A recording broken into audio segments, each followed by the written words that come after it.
Donc, il est maintenant 15h01. On va commencer ce point de presse du jour. Bienvenue à tous.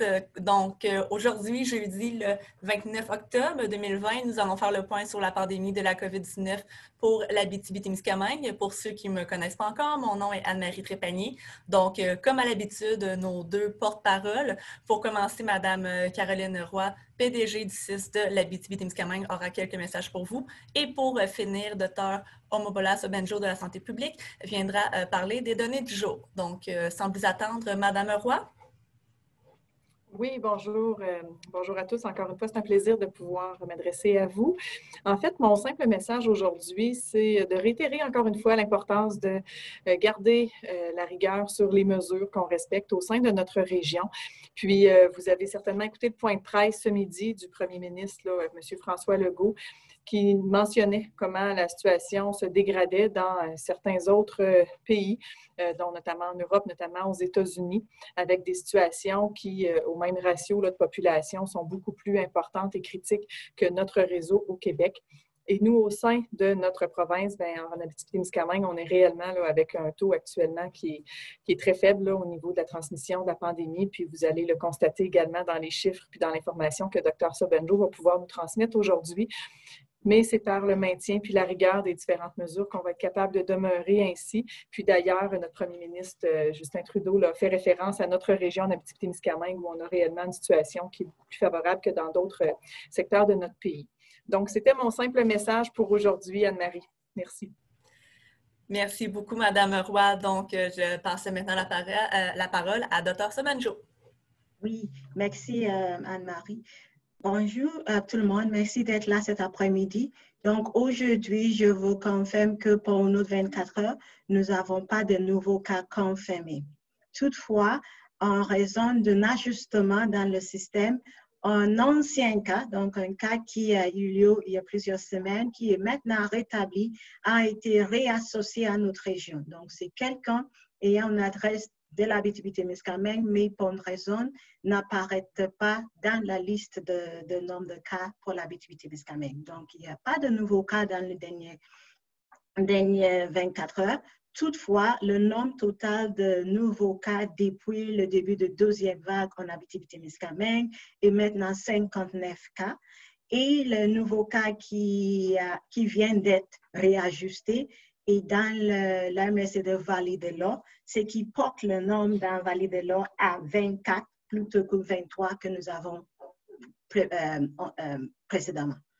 Actuellement, également, nous n'avons que 8 cas actifs, donc 51 personnes sont déjà rétablies. Également, nous n'avons personne hospitalisé pour la COVID-19. Donc, cela nous informe, comme Mme Roy vient de mentionner, que la situation est toujours stable en région. Nous sommes dans une place favorable et c'est pour cela que je prends l'occasion de faire quelques rappels, surtout lorsqu'on sait que l'Halloween est juste à la veille. Donc, on est dans la veille de l'Halloween. On sait que plusieurs de nos municipalités ont déjà opté pour d'autres options ou d'autres initiatives pour célébrer, pour souligner l'Halloween.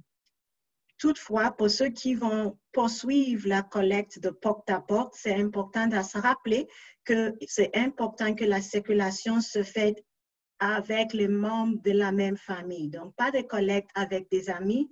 Également, il faut se limiter à nos quartiers. Donc, pas de collecte dans d'autres quartiers. Également, lors de déplacement, c'est important de garder une distance de 2 mètres entre les membres de différentes familles.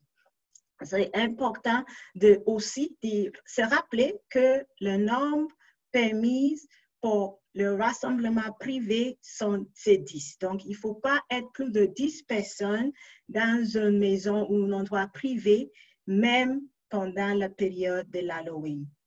Également, c'est important, nous avons eu des informations concernant le comportement dans les restaurants. Nous sommes toujours privilégiés de pouvoir avoir une transmission assez faible en région qui permette l'ouverture et de garder ouvert les salles à manger dans nos restaurants.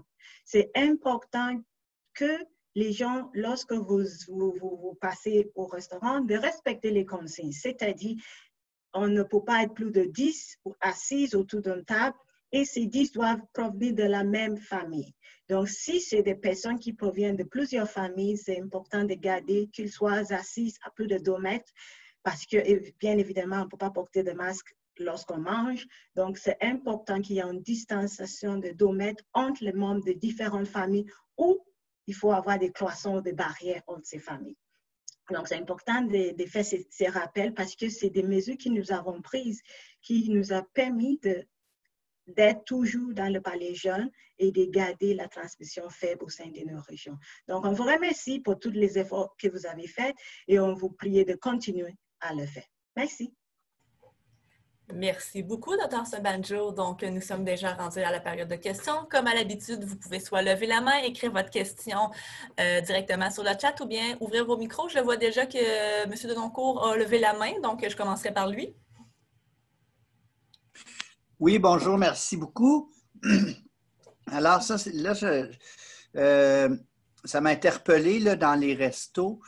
Je voudrais savoir, là, c'est vraiment ça, l'ennui, c'était que peut-être que trop de gens s'étaient rassemblés puis que c'était des comportements plus à risque, là, puis on rappelait aux gens de bien faire attention à ça. Est-ce qu'il y a eu plusieurs incidences? Est-ce que vous avez eu des cas rapportés comme ça ou est-ce qu'il y a des restaurateurs aussi qui ont subi de l'impatience?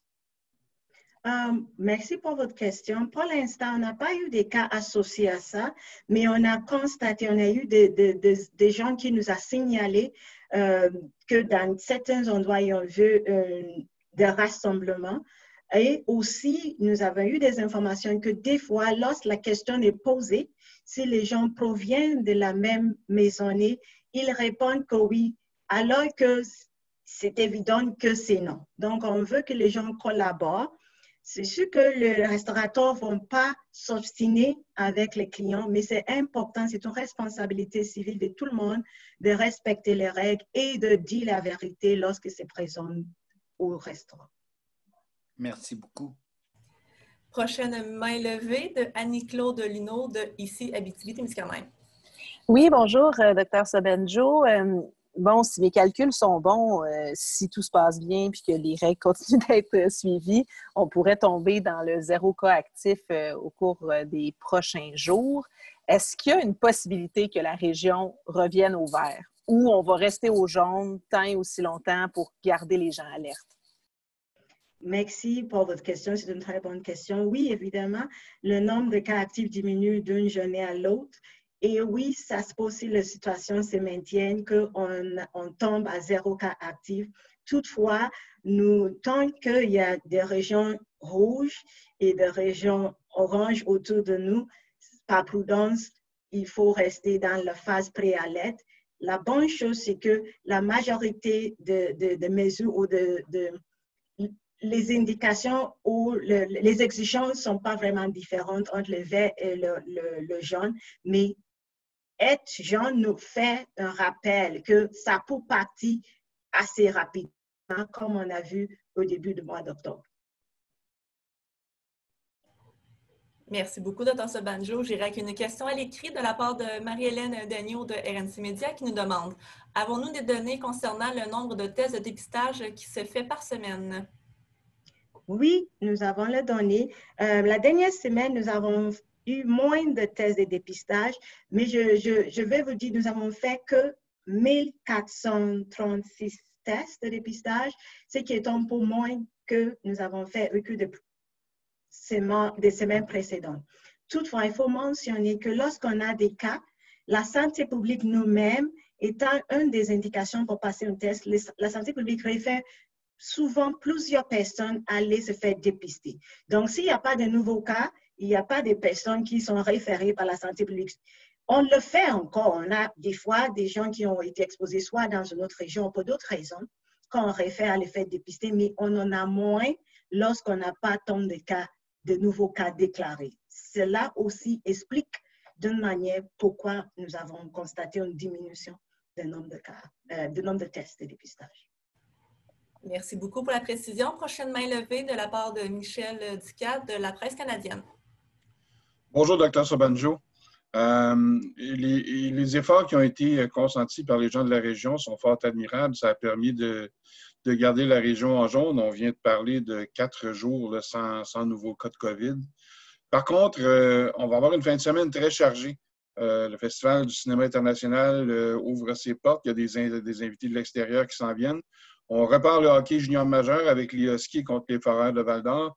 L'Halloween va être passé du côté de Val-d'Or. Est-ce que vous êtes préoccupé par la réouverture ou à la vie, si on veut, en quelque sorte, des gens de l'Abitibi-Témiscamingue? Mais c'est la même chose que nous faisons à chaque fois, comme avant l'Action de grâce, avant la chasse. Donc, il y a toujours ces préoccupations-là. Et c'est pour cela qu'on fait des rappels. On essaie de se rappeler pourquoi on fait ce qu'on fait et on rappelle à nos citoyens pourquoi nous sommes où nous êtes rendus. Donc, c'est important et on va garder la vigilance. C'est pour cela, d'ailleurs, que je mentionnais qu'on va rester jeunes pour nous rappeler l'importance d'être vigilante. C'est un préalerte, on va rester préalerte. On va continuer à mobiliser nos équipes pour pouvoir faire des enquêtes et intercepter de façon rapide des chaînes de transmission qui peuvent se trouver au sein de notre région. Mais c'est important que si les gens respectent, de se rappeler, si les gens respectent les mesures, il y a des activités qu'on peut avoir.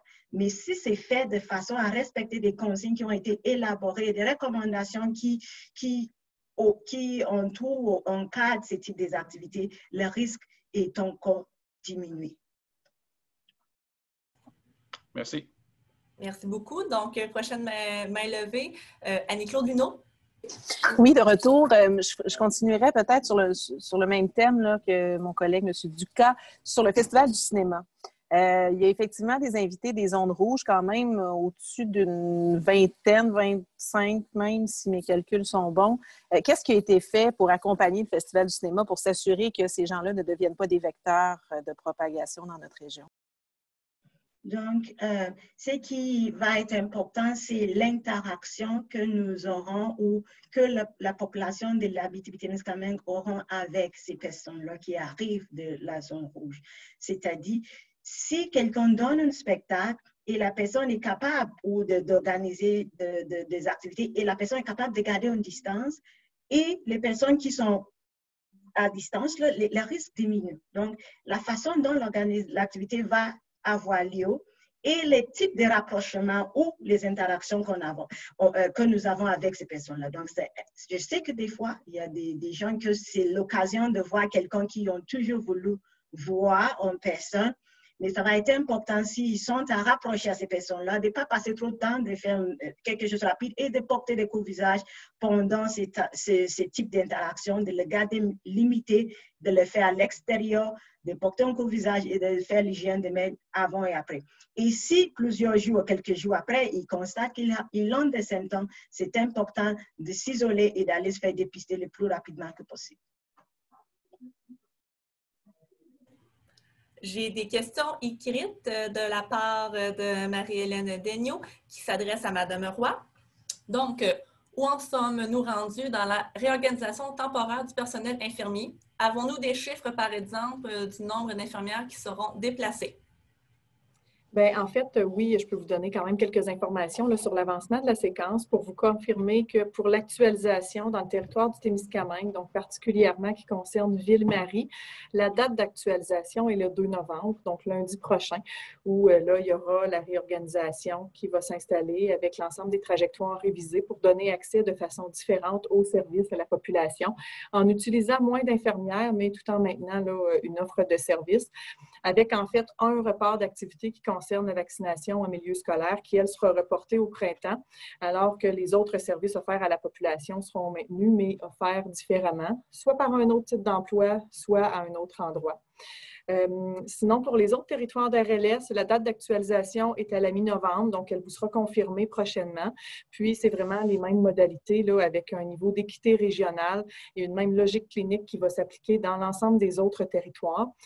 Le nombre total d'infirmières pour lesquelles on va demander une contribution différente, donc elles sont réaffectées à d'autres fonctions pour alimenter nos services essentiels, et entre 50 et 60 infirmières pour l'envergure de la région. Je ne peux pas aujourd'hui vous préciser ce nombre-là parce qu'il est en train d'être défini en fonction de chacun des territoires. Puis, les besoins pour alimenter nos services essentiels dans l'ensemble de la région en ressources manquantes étaient de l'ordre de 70 à 80 effectifs manquants. Donc, on se rapproche réellement d'un écart beaucoup plus acceptable, mais avec les chiffres confirmés qu'on aura dans les prochaines journées, ça va être plus facile pour moi de vous donner l'information juste. Mais réellement, là, c'est là où on en est dans la séquence. Merci beaucoup, Mme Roy. J'ai M. Ducas qui a la main levée.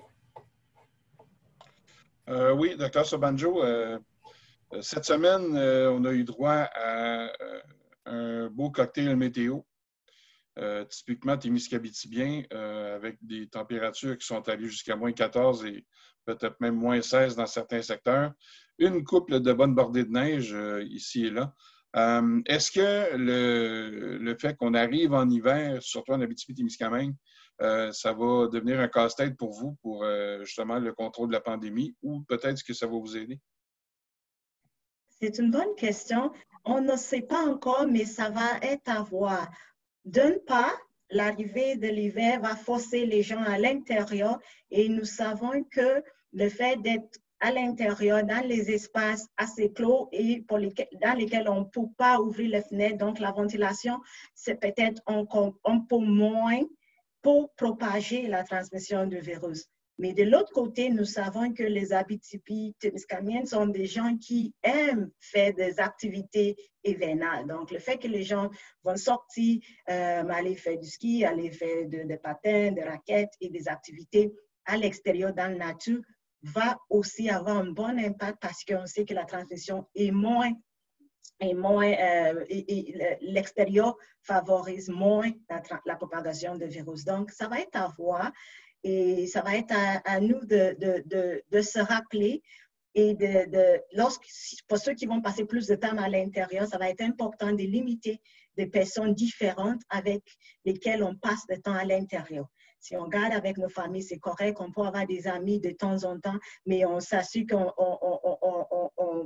favorise une distanciation entre eux lorsqu'ils sont chez nous et on limite d'échanger des familles qui on invite à souper tous les soirs aussi. Donc, il y aura des mesures qu'on peut utiliser, mais ça va être à voir. En complémentaire, Dr. Sobanjo, vous avez mentionné quelque chose d'intéressant sur le fait que les gens de l'Abitibi-Témiscamingue sont des gens qui adorent le plein air en général. Est-ce que aussi ça vous aide dans la mesure où on parle beaucoup de santé mentale également dans certaines régions qui sont encore un petit peu plus confinées que la nôtre? Oui, ça c'est un autre facteur qui nous aide et c'est pour cela qu'on rappelle à nos citoyens l'importance de rester dans un palais jeune parce que ça nous permet d'avoir d'autres activités. Les gyms sont encore ouverts, on peut sortir facilement, on peut aller au resto pour changer d'idée, faire d'autres choses, des salles de spectacle et tout sont toujours ouverts. C'est sûr que les régions qui sont plus confinées, c'est pas par mauvaise vouloir, c'est pour aider à freiner la transmission. Et aux autres aussi, ils souhaitent qu'au cours des prochaines semaines, il y aura assez de diminution de transmission pour permettre de faciliter des autres façons d'avoir des contacts ou des activités ou d'échanger et de pouvoir, améliorer ou aider la santé mentale et le bien-être de leur population, bien évidemment. Merci. Merci beaucoup, Dr. Sobanjo. J'ai une question par écrit. J'aimerais parler de la grippe saisonnière. D'abord, comment va la vaccination? Est-ce que les plages de rendez-vous partent rapidement? Et aussi, certaines régions pourraient mettre en place des cliniques d'évaluation pour remplacer les cliniques d'hiver. Est-ce envisagé chez nous? Donc, je vais, pour la plage, l'idée, c'est de prioriser les personnes qui sont plus à risque d'avoir des complications ou d'être hospitalisées en fonction de la grippe, ou en lien avec la grippe. Donc, pour l'instant, les plages horaires sont libérées tranquillement, c'est-à-dire on essaie de prioriser ces personnes-là. Mais pour l'instant, on a des plages.